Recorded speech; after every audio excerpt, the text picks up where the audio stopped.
Okay, hello, welcome back to another class. All right.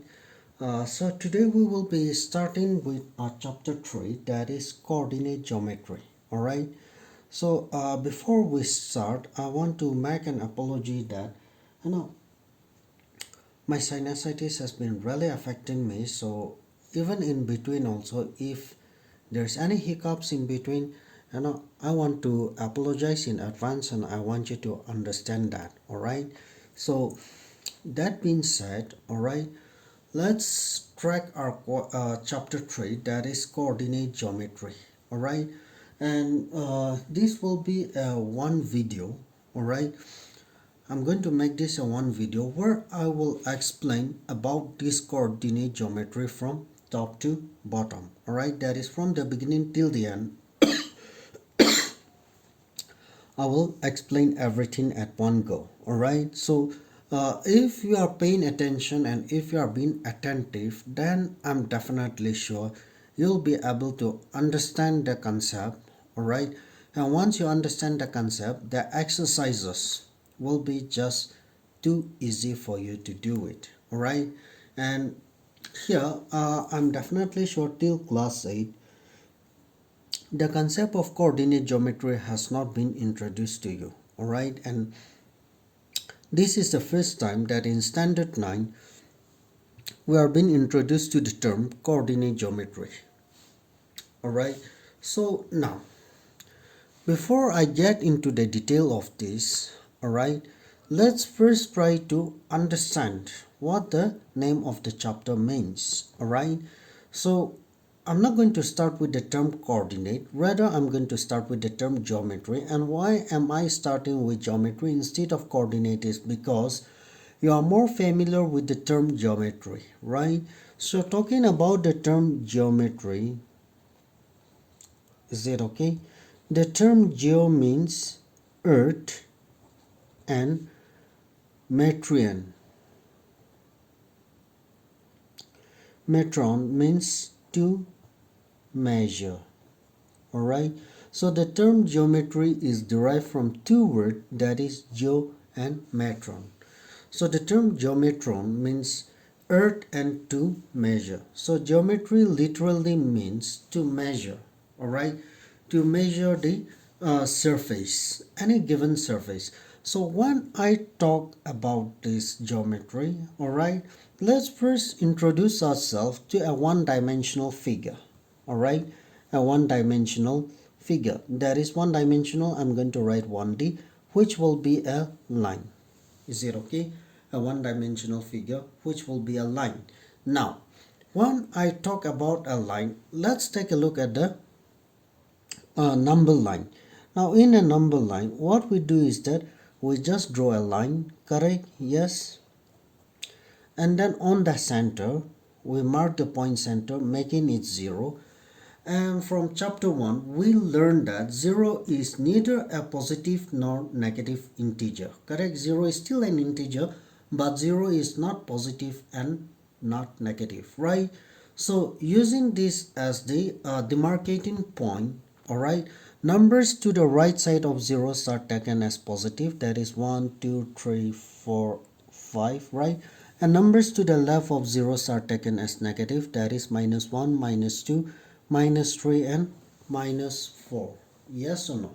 Yes. So supposing if I ask you to locate the point, if I ask you to locate the point, that is locate 4 on a number line, right?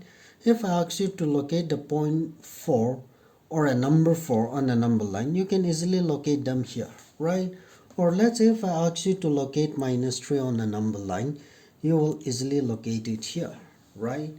Yes. So now this is just a one-dimensional figure, or let's say a one-dimensional geometry. Now let's get into more detail, that is let's talk about a two-dimensional geometry.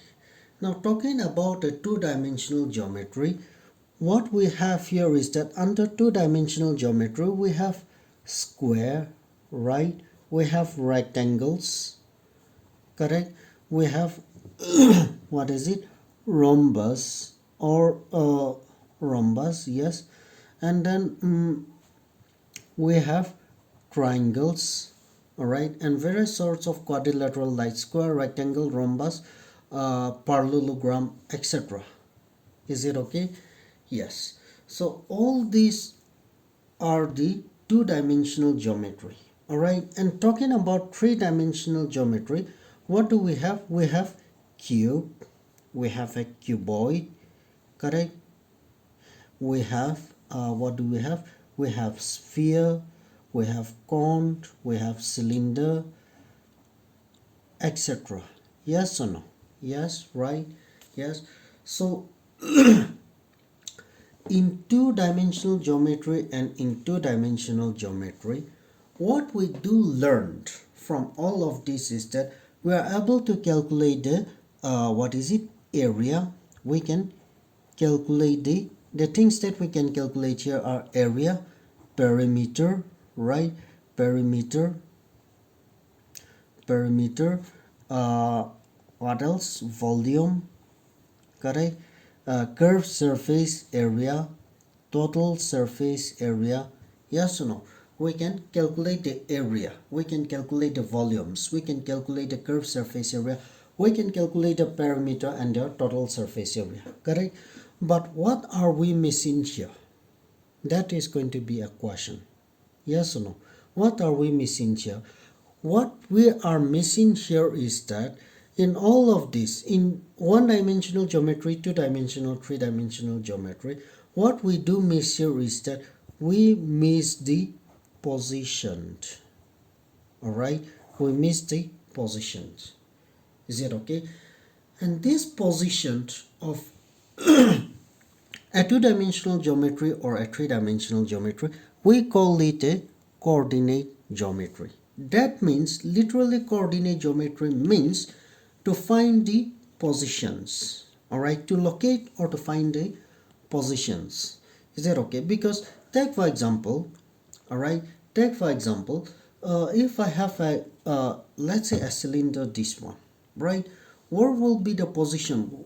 You can calculate the what is it, you can calculate the volume of this, you can calculate the curved surface area, you can calculate the total surface area as well. But can you tell me the position of this? No, right? It is not possible to tell the position, right? So because of that, all right, because of that, we are introduced to a topic called a coordinate geometry.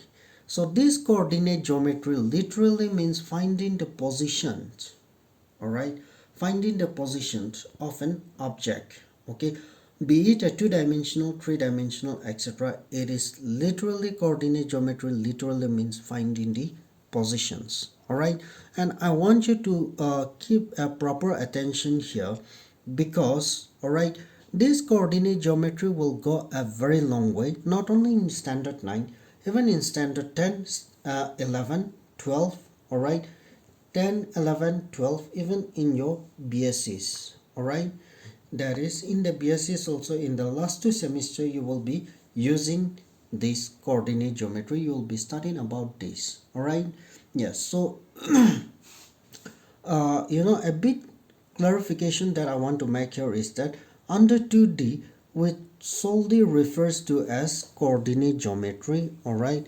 As of now, I'm giving you the general concept, all right. But if you are going to break them down into details, 2D will be related with coordinate plane. Is it okay? I'll get into this later. And this 3D will get under the category of a polar plane. Is it okay? Yes. But as for now, I'm not going to confuse you with a coordinate plane and polar plane. And this 3D, that is the polar plane, I'm not going to talk about this at all. Alright. Now the reason why is because, since it is not part of the syllabus, alright, I don't want to introduce a detailed and a complex topic here, alright, and confuse you more. Is it okay? So in order to avoid that, I'm not going to talk about this polar plane, alright, rather I'm going to focus with a coordinate plane. Now, that being said, alright, a question do arises, alright, a question do arises, where do we use this coordinate geometry? Or is this coordinate geometry really applicable in a real life situation? That is a very big question. And the answer to that will be yes, of course. Coordinate geometry is applicable in a real life situation. Now, why is that and how? How is it related to a real life situation, and how we can make use of it in our real life situation? Now, to make that concept clear, all right, you go to a macro cities, okay, you go to a very big cities, all right. Let's say you went to a metro cities, you went into a very big cities, you want to you want to go to your friend's house because you are in a city for the first time, you don't know the place, so you want to go get into the friend's house, into your friend's house. So what are the key points here? Since you are there for the first time, it is impossible to find out the location of your friend's house. Agree with that? Yes. Yes, but what if I tell you that if your friend has given you the coordinate of his location, then despite of you being new to the area, you can easily find your friend's house. So what are the coordinates here? All right, that is, what are the things that you need to have? You need to have two things, correct? That is, first you need to have the street. Is it okay? You need to have a street number, all right, and next is you need to have a house number. Now with these two things, okay, with these two information, you can locate any person, all right, that is living in a city. So how is that? Correct? Yes, how is that possible? So let me tell you how is that possible. That is, let's say this is a straight highway, all right, I'm assuming this to be a straight highway, and on either side of the road there are streets. Is it okay? These streets are all attached to a highway, all right.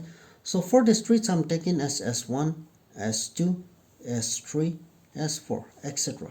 Street 1, street 2, street 3, street 4, and even on the other side also I'm taking them as street 5, street 6, street 7, and street 8.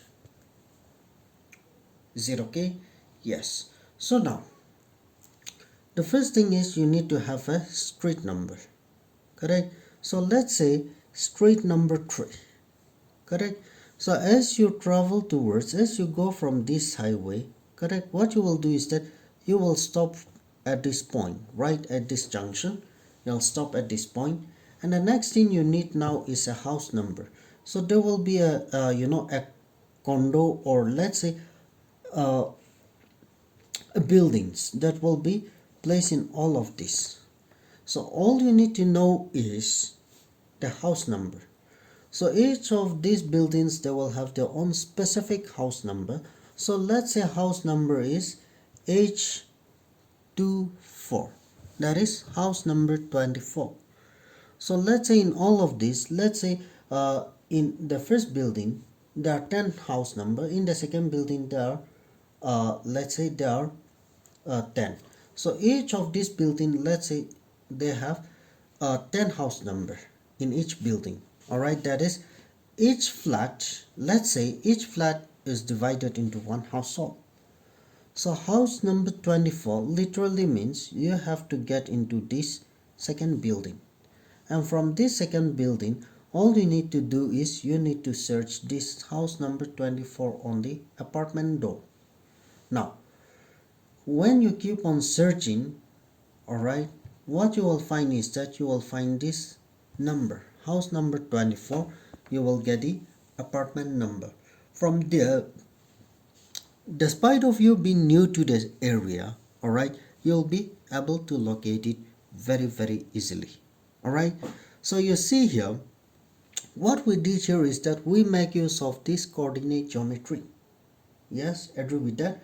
Because using the street number and house number alone, we are able to locate, the location of your friend's place, the place where your friend stays, all right, with just with just a street number and house number. So you see, it is very much applicable in our daily lives. Is it okay? I hope this is clear to all of you, right?